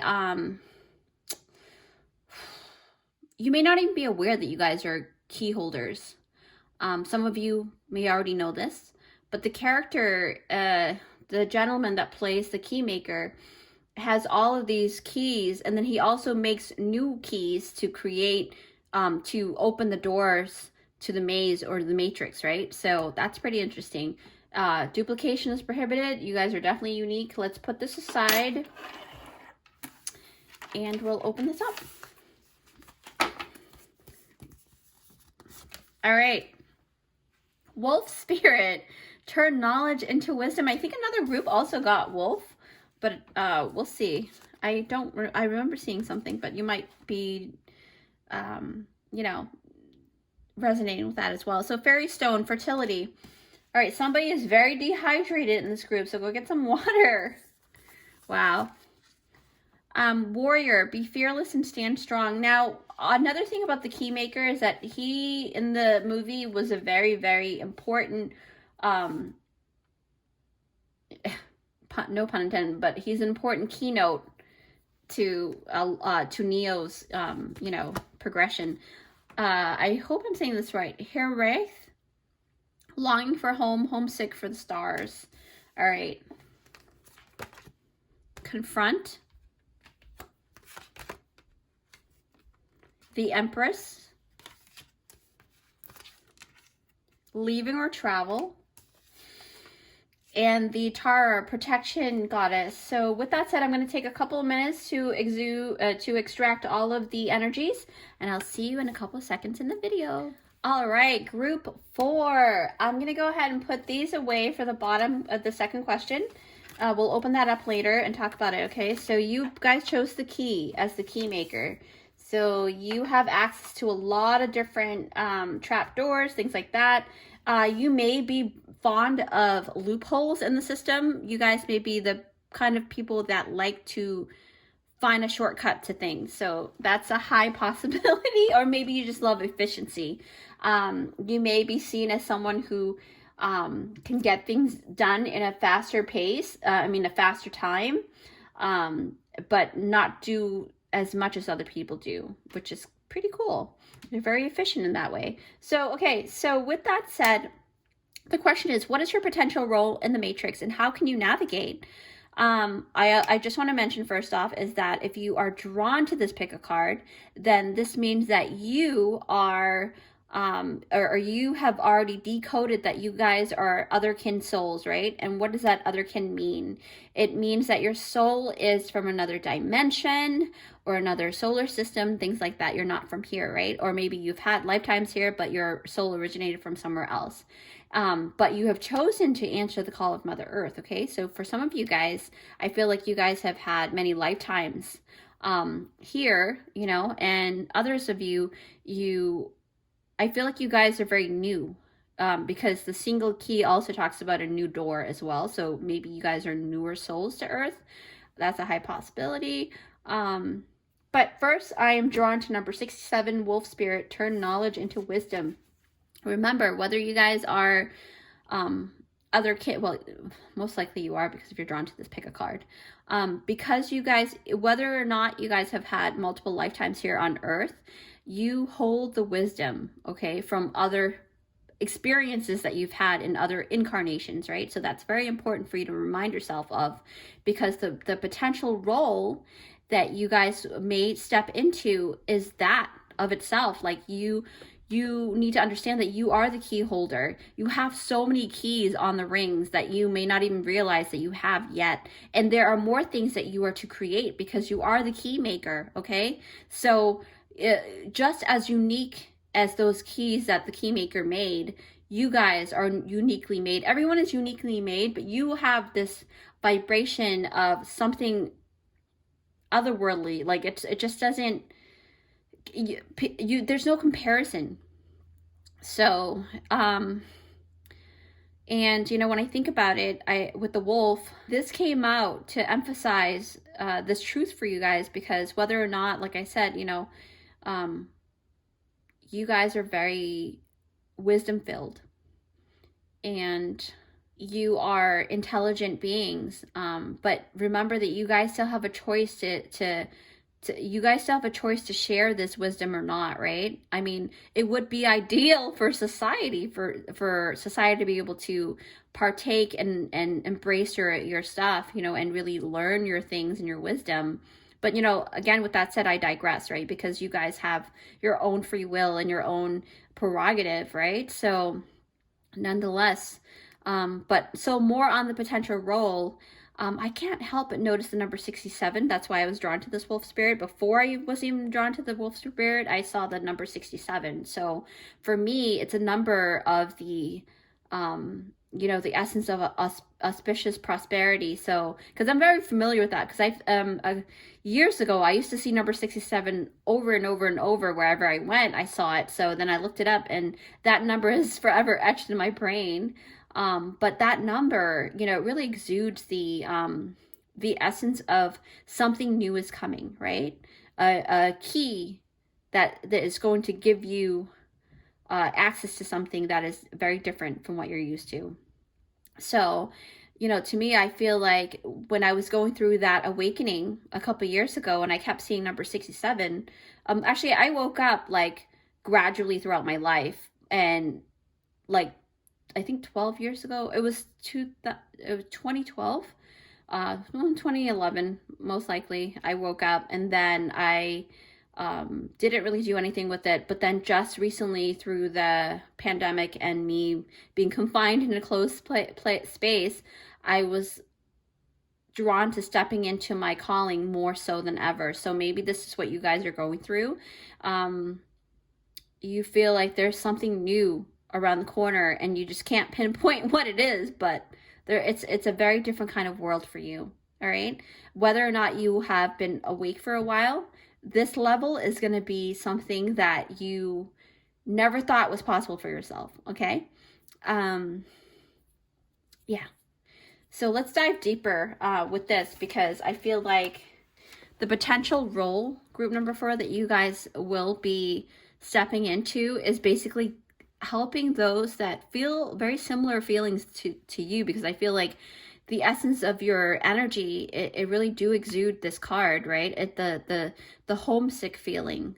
And this is a good indicator that, you know, the role that you will hold is very niche. It's very specific. So to me, I feel like you are actually going to cater to a very specific group.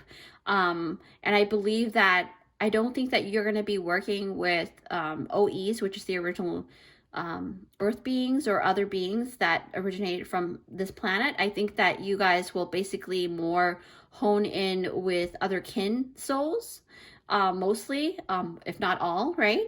Because the feeling homesick thing really kind of takes over the energy that I'm feeling right now. So I feel like all of your group is going to be that, majority of it at least.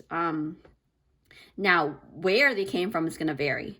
So even with the niche role, you can still potentially be responsible for a vast percentage of the human collective right now that are other kins, right?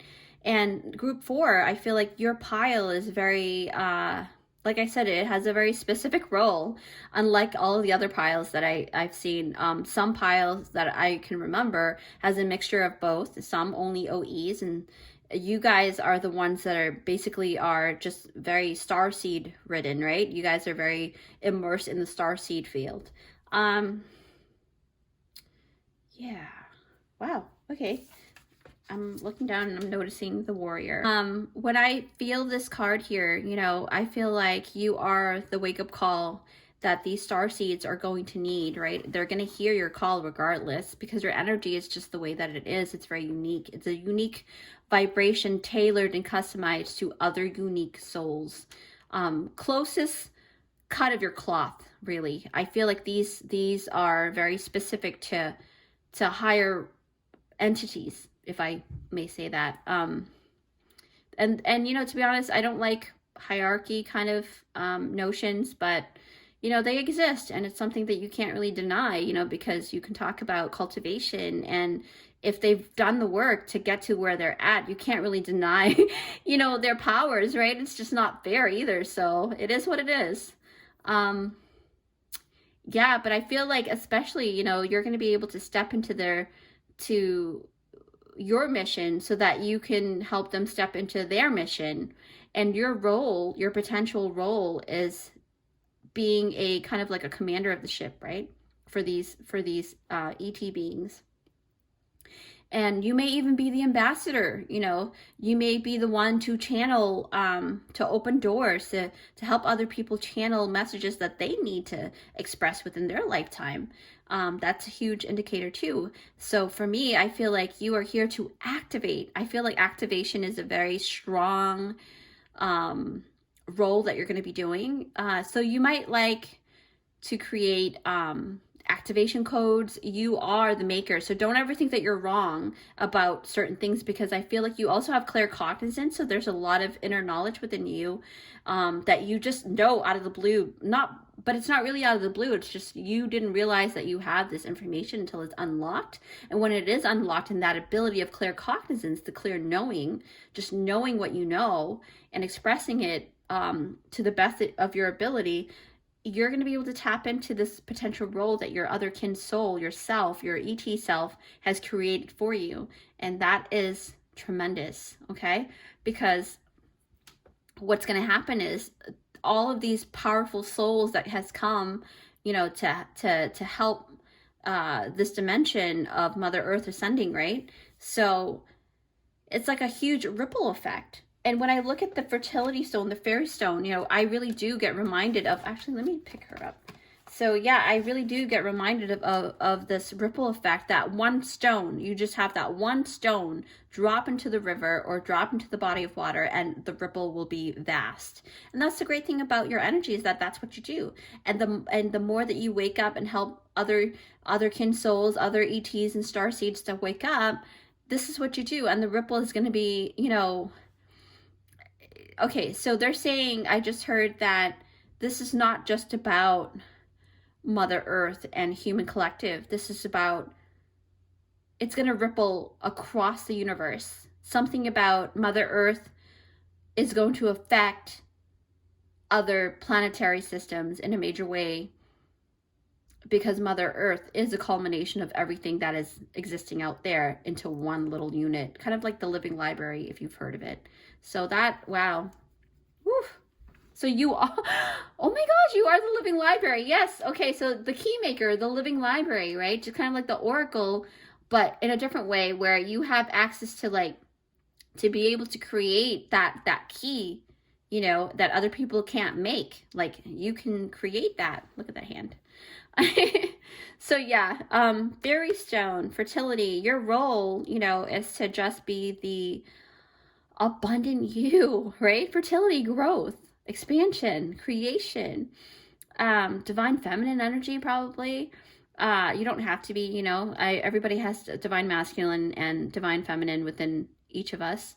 But maybe some of you guys will probably have an overflow of creative flow. And there's a reason why that is because you are here to step into that role of being able to think in a way that other people may have not been able to in the past.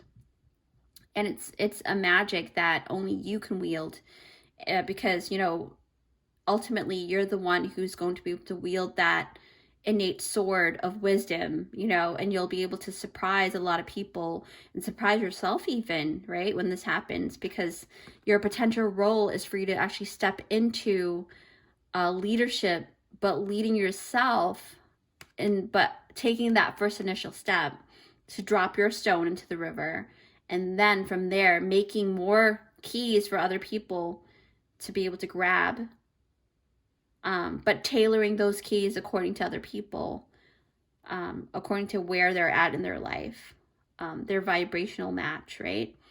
And then when I think about, you know, Hereth, longing for home, homesickness for the stars, I feel like you're here to be that solid rock for them. You know, in this way, you can actually be better at relating to these starseed beings, you know, who feels a little lost, right?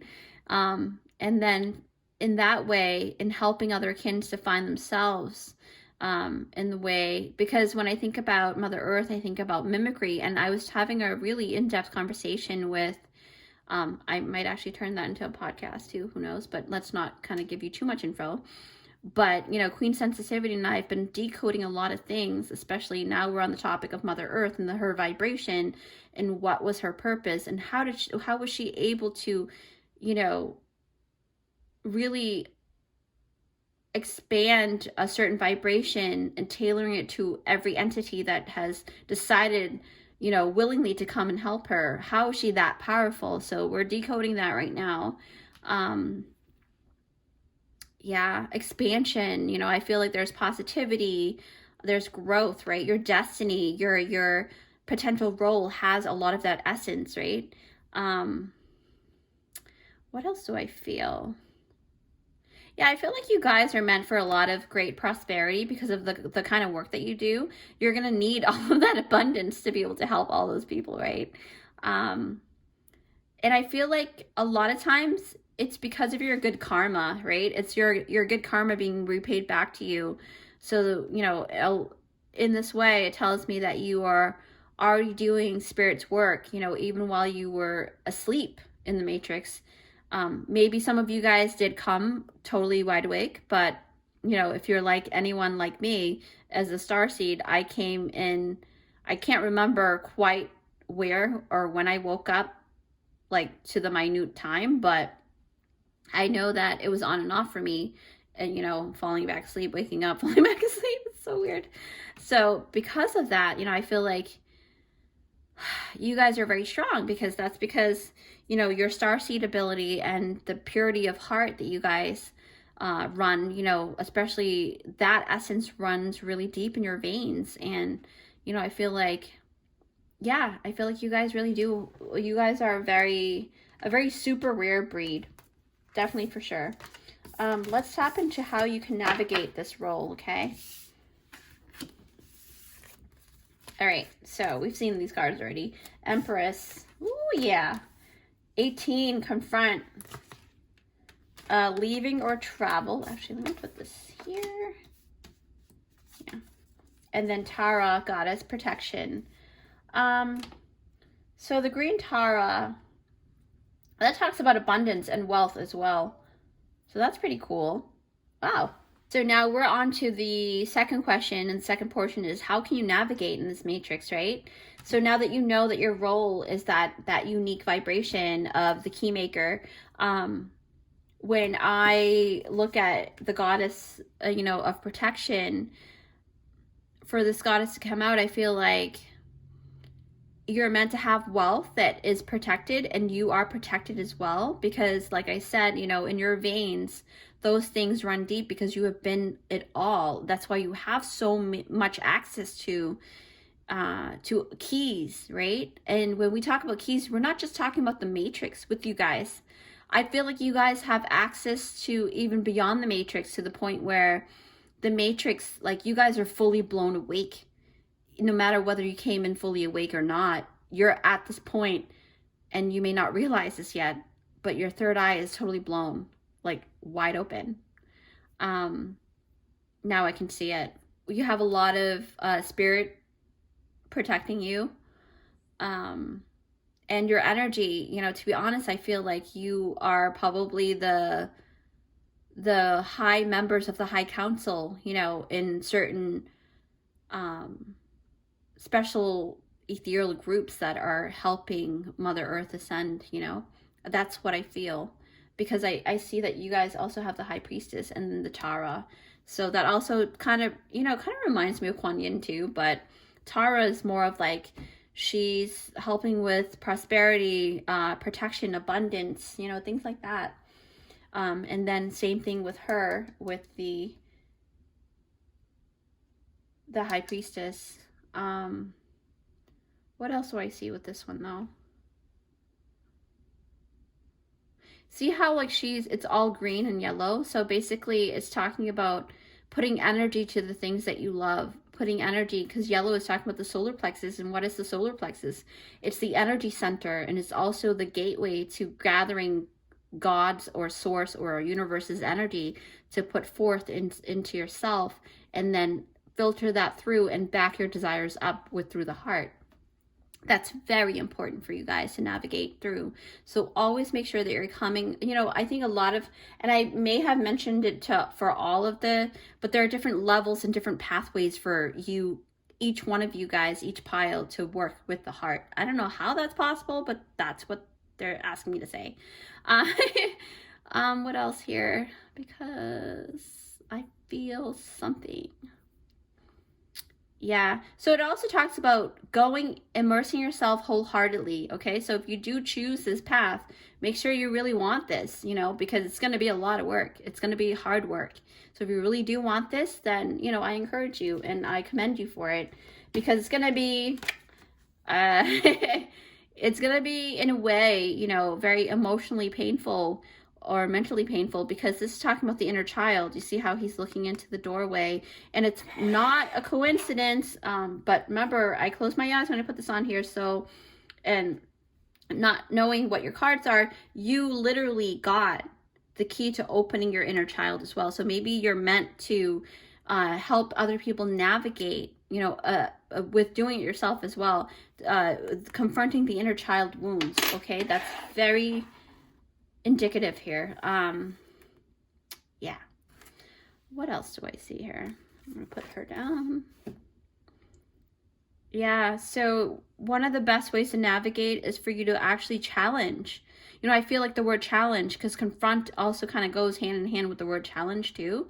For you to challenge your thoughts and belief system from time to time too, because in order for you to, keep yourself honest, right? Just like how you would challenge the energy that you're channeling at any given moment. If you are not doing that already, you should, because remember, free will is on this physical plane and even behind the ethereal plane here on this dimension, on this earth, whether it's a spiritual earth or a physical earth, free will is there. So just as light beings can have free will, darker beings can also have free will to speak their truth, okay? But their truth could be deceiving, because it's just however they want to manipulate, right? It's a very tricky energy. But more of this, I do implore you to challenge the energy that is being channeled through you first and foremost before you filter it down, okay? And that's probably why the Tara protection card is out, because I feel like she is asking you, the goddess is asking you to maybe ask for her, right, to protect you in that way. Or if you believe in Jesus, to ask Christ consciousness to protect you in that way, right? But the whole point is to actually do that, to physically say it out loud, or to internally really exude that energy of challenging. Like, if you are, so one really great spell or sayings that you can use during your rituals or ritualistic process is to add into your words during a spell, is to challenge the energy by saying phrases like, only the energy of Christ consciousness or goddess Tara can work through me, right, with the light, which can aid in my channeling, right? And something like that. I'm pretty sure you can be more creative about it. I'm just kind of thinking on the fly. So when you do this in this way, you actually have, set stipulations and boundaries so that the darker energies cannot participate. You're basically saying that if you are not of light and you're working for the dark, you're not allowed to participate, because remember, they also have free will, so they can participate, okay? So you have to be very mindful about that. I actually learned that from a lot of teachings, but I think the latest one that I was reminded of was, I forgot his name. It was not Aaron Apke. It was, oh my gosh, I totally forgot his name. But yeah, it was pretty interesting because I listened to a lot of podcasts. So that was a great reminder for me too, because for a while if I was doing a personal reading for myself, I wasn't really, I got a little cocky, I guess. But anyway, so always challenge yourself too, and challenge your own belief system from time to time, so that you're keeping yourself pure. So what else does it say here? I feel like, yeah, inner child wounds. Yeah, I mean, it's a good, how to navigate here, it's speaking of it being a really good practice for you to really integrate within your weekly practices with all of these, maybe meditating, speaking to your inner child, or encouraging your inner child, or allowing your inner child to encourage you. These are really great practices in navigating your path here as the key maker, because if you can only be as good as your own weakness, because your weakness will pull you down. So working on your weakness, not to say your inner child is your weakness, but it may be for some people, so find out what your weakness is, work on that, and then that's going to open more doors, and you can then take that, what you have extracted and really studied and really hone in on, to create a key for other people, right? A very unique key in maybe manifestation, which that reminds me of Metatron's code that I was able to uncode or decode with my friends. I needed to create that. That's a reminder for myself. So yeah, I don't know if that's going to be out by the time you watch this video, but I'm hoping. Yeah, so let's talk about the High Priestess, because I feel like she's like, hey, what about me? Yeah, so group 4, I feel like this card speaks of you knowing when to speak and when to listen. And a lot of times, people are quick to speak, but they don't really listen, or they're too busy thinking about what their response is going to be. So, with the High Priestess, she only answers when there is a question being asked, right? But this can also state that maybe sometimes holding back is a little bit too much on the other side of the spectrum of having the High Priestess in reverse, right? And I didn't, set the intention of having it reverse or not. So I'm reading it as upright, but it can go either way. Because remember, this is a general reading, right? So this is also a reminder for you to actually see when is the best time to speak, know when to listen and when to really express yourself. But you always know that you have to express yourself, because sometimes when you're not expressing, not sometimes, most of the time, illness can be created. Not to scare you guys, it's not about that at all, but I'm saying you don't want to create something that you can't fix later on because you kept your mouth shut for way too long, right?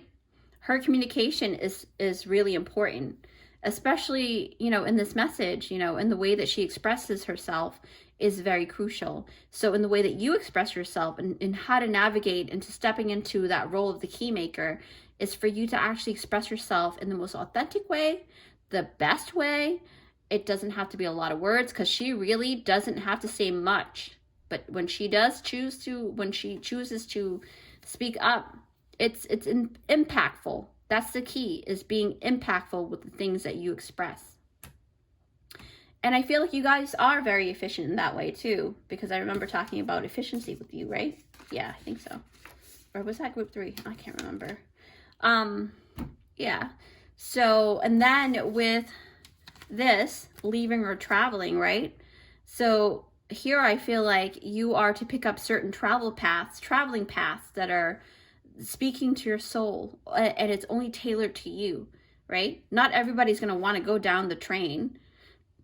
Whether you travel, in your mind, or travel in your on your feet walking, or in a car, it doesn't matter. Each person will be different, but I'm talking about yours. It doesn't matter which path you take, right, to stepping into your role, and this is about navigating. It's basically saying that this is to ensure you that you have the opportunity to tap into where you want to go, right? It's a reminder that you have the free will to choose to travel wherever. And I like to talk about this a lot because I feel like you guys are shortcut takers. Like, you like to shortcut things, but sometimes taking the long road is well worth taking. Okay, that's just a reminder for a few of you guys. A great exercise is to do that, to put it into your practice daily, to kind of change your vibration a little bit, a little at a time. Say, for example, if you start brushing your teeth every day with your left hand, maybe change it up on the next day. Brush it with your right hand, and that'll kind of spark something new. That's how you're supposed to navigate, and I feel like you guys are very unique in this way. You might want to watch my quirk video. What makes you special with that quirk that you have. So, but anyway, so with that said, I really have enjoyed this reading so much because I love the movie. But thank you guys so much for joining me here today. And if you find value in this video, please hit that like button and consider subscribing to our family here at Luminous by Chai's channel. I would love, love, love to have you guys here as part of our vibrant and thriving family. And if you'd like to treat me to a coffee, which I love coffee, feel free to hit that super thanks button down below. That is basically YouTube's new feature for content creators, and I will definitely appreciate you from the deepest depth of my heart. Okay, with that said, take care, and I'll see you in my next one.